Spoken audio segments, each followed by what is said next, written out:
Let's graph and find the properties of a circle centered at x equals -3 and y equals -5, with radius 7. The center is the anchor point of the circle. The center is at x equals -3, y equals -5. The radius is the distance from the center to the circle. Step out by the radius, right, left, up, and down.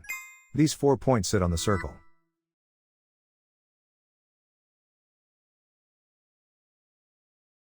A circle equation uses center shifts on the left, radius squared on the right.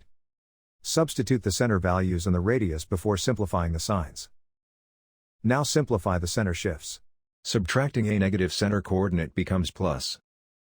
The radius is 7, so 7 squared gives 49.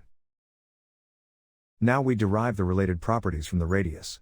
The diameter is 2 radii across, 2 times 7 equals 14. The circumference is 2 pi r, 2 times pi times 7 equals 14 pi. The area is pi r squared, pi times 7 squared equals 49 pi. So this circle is described by its center and radius.